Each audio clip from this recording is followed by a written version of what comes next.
بسم اللہ الرحمن الرحیم۔ ارسطو نے کہا تھا کہ غلامی ایک قدرتی امر ہے اور بعض اقوام بنائی ہی اس لیے گئی ہیں کہ غلام رہیں۔ اس نظریے کی کہ پس پشت کوئی دلیل بھی کیوں نہ ہو، لیکن حضور صلی اللہ علیہ وسلم کا خیال ہے کہ یہ ایک معاشی بے انصافی ہے جس میں اصلاح کی فوری ضرورت ہے۔ ایک روایت ہے کہ حضرت ابو مسعود اپنے کسی غلام کو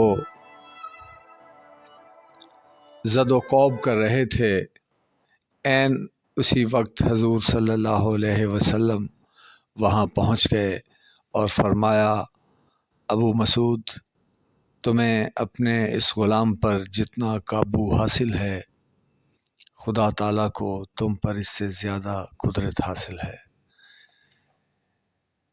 یہ اقتباس ہے ایک ایسے رائٹر کا جو ہندوستان کے وزیر تعلیم اور ایک متمول بینکر لال ہری کرشن کے بڑے صاحبزادے ہیں، ان کی کتاب سے۔ اور وہ پیغمبر اسلام صلی اللہ علیہ وسلم کی شخصیت سے اس قدر متاثر ہوئے کہ انہوں نے ایک کتاب لکھی، پروفٹ آف دا ڈیزرٹ، اور اس کتاب کا انداز اتنا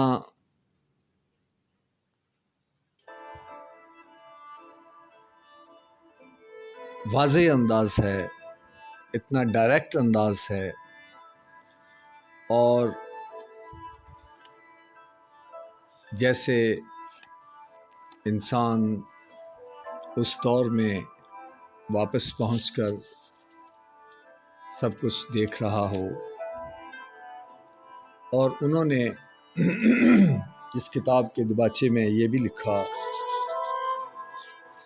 کہ یہ کتاب میں نے کسی قسم کی تبلیغ و ارشاد کا دعویٰ ہے مجھے، اور نہ ہی میں نے حصول ثواب کی آرزو سے لکھی ہے، اور غیر مسلم مستشرقین کے جوابات دینے کی بھی کوشش نہیں کی۔ اور انہوں نے یہ بھی لکھا کہ میری اس کتاب کے مخاطب مسلمان بھی ہیں، غیر مسلم بھی، مومن بھی، دہریے بھی، پادری بھی، گناہ گار بھی، سرمایہ دار بھی، سوشلسٹ بھی، شاہ پرست بھی، اور جمہوریت پسند بھی۔ انہوں نے لکھا کہ جب انہوں نے اسلام قبول کیا تو کس طرح انگریز حکومت نے انہیں ٹارگٹ آف سسٹمیٹک پرسیکیوشن بنایا، اور اس وقت کے پنجاب ہائی کورٹ کے جسٹس برٹشر سر ڈگلس نے انہیں ایک کیس میں ملوث کر کے جیل بھیج دیا۔ مسلمانوں کے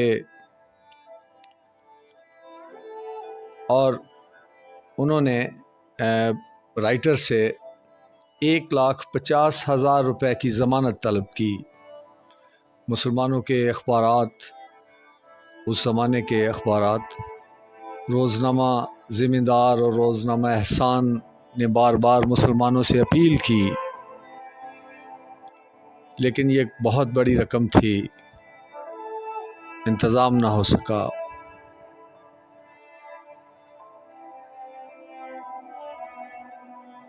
اور کے ایل گابا نے اپنی سوانح عمری فرینڈز اینڈ فوز میں لکھا کہ انہی دنوں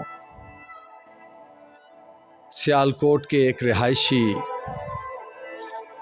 ملک سردار نے پیغمبر اسلام صلی اللہ علیہ وسلم کو خواب میں دیکھا، جس میں آپ نے فرمایا سردار علی اٹھو اور لاہور جاؤ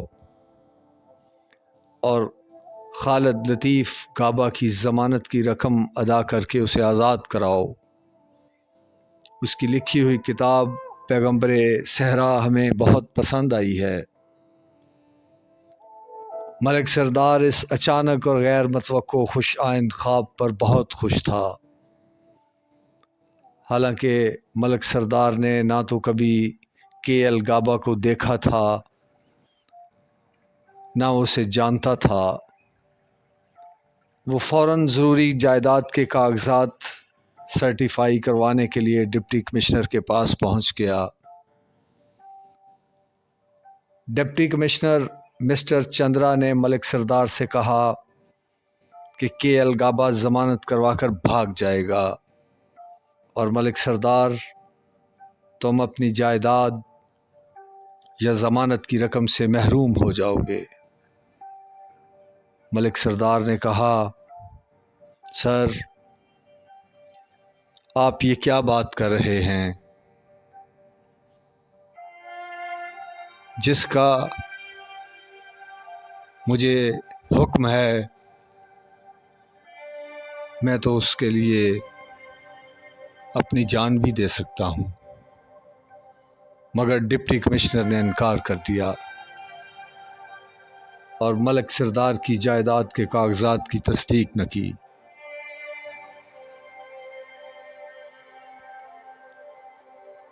اب ملک سردار نے اپنے دوستوں سے رقم ادھار لے کر جمع کی اور 1,50,000 جو ان دنوں بہت بڑی رقم تھی انگریز سیشن جج کی عدالت میں جمع کروا کے ایل گابا کو ضمانت پر آزاد کروا لیا۔